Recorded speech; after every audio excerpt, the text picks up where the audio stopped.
I did actually want to explain the difference between deficits and debt by use of a clip with Hugh Pym. Do you want it or not? Or do you think you know enough about the difference between debt and deficit? Yes. Those who think they don't know enough, put their hand up. Right? Have Hugh Pym, please.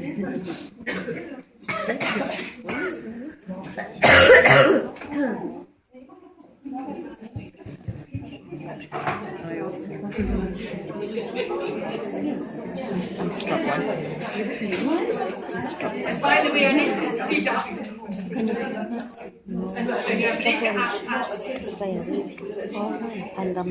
When politicians and economists talk about public finances, they use all sorts of different expressions like debt, deficit, and borrowing. So I'm going to try and explain those using sweets representing money.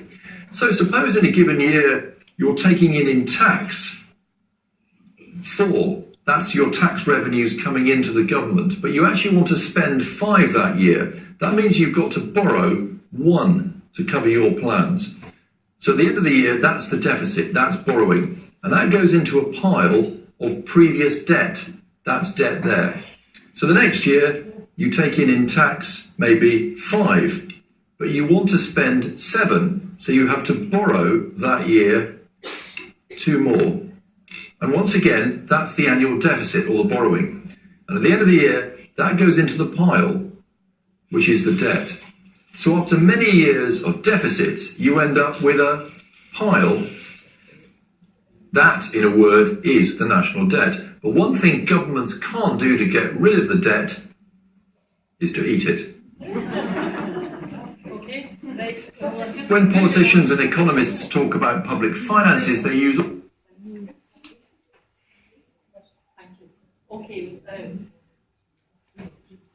after the crisis in finance, we then had the crisis in recession.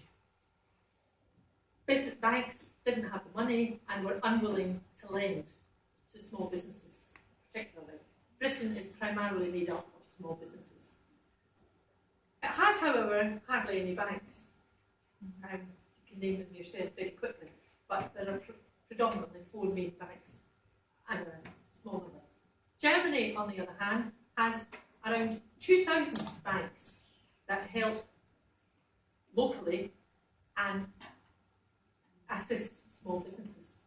So the reaction in Germany with the financial crisis was very different from the reaction here.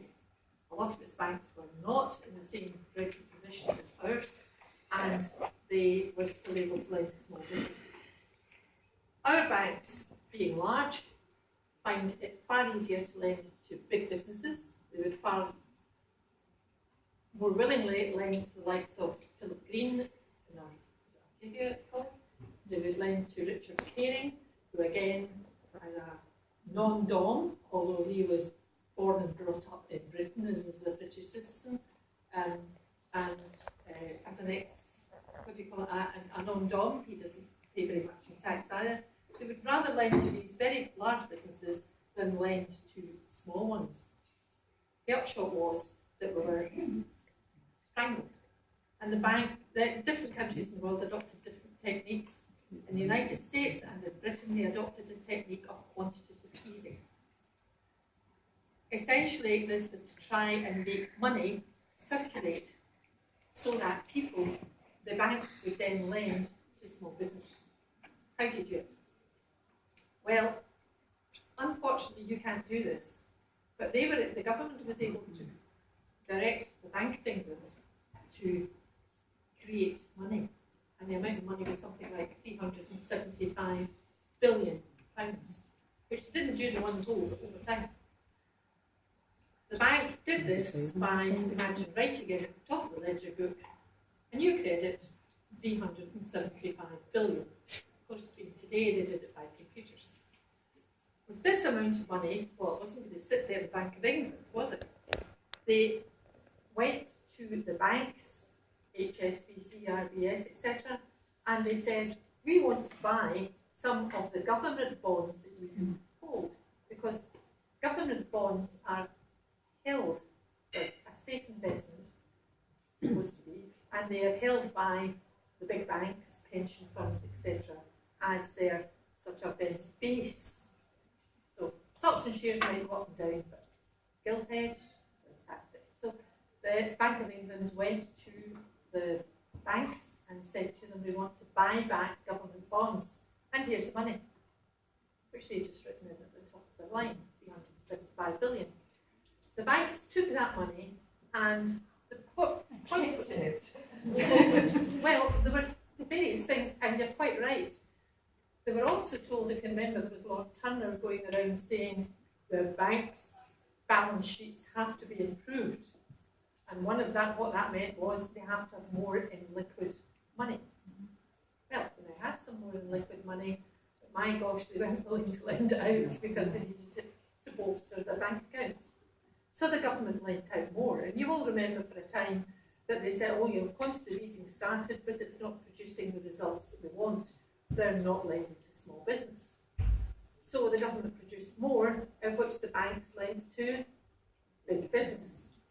In fact, I had a girl in her house one night who said that she was working on for the Bank of Scotland lending to Romania, because Romania was also getting money from the EU, so it made it a very good investment, it was less risky.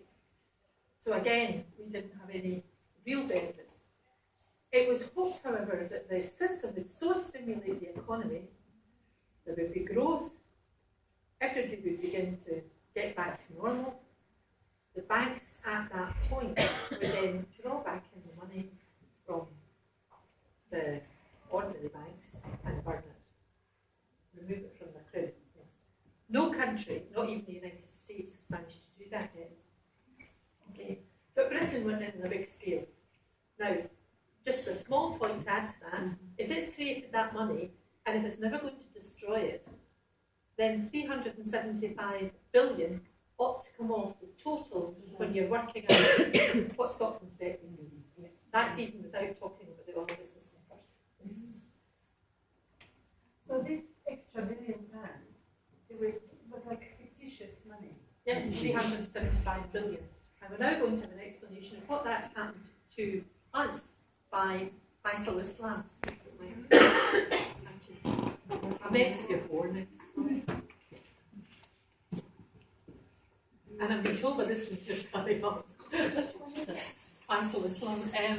Back in the next areas there. The quantitative easing has never been easy, but it is important. It did save the economy from a bigger slump, says the Bank of England, but it also massively redistributed amongst British households like nothing else. It's loosely referred to as printing money, and in general it has boosted the economy by up to £800 per person, the bank's report found today. But that's created losers as well as winners. Who benefits the most? The wealthy. Because this policy has boosted the price of British assets, that's shares, property and pensions, by over a quarter. So the wealthiest 5% of the public, who own 40% of Britain's non-pension assets, have benefited by far the most. Their financial wealth tens or even hundreds of thousands of pounds larger than if there'd been no QE. Meanwhile, the poorest half of the population don't have property or savings, so would not have benefited, and will now have to pay even more to get them. It certainly doesn't seem to be a Robin Hood policy. Today's report. Right. Thank you. Thank you. It looks nice. Okay. So moving on now to. Oh, good, we can break. You're 15 minutes to go to the toilet and get a cup of tea.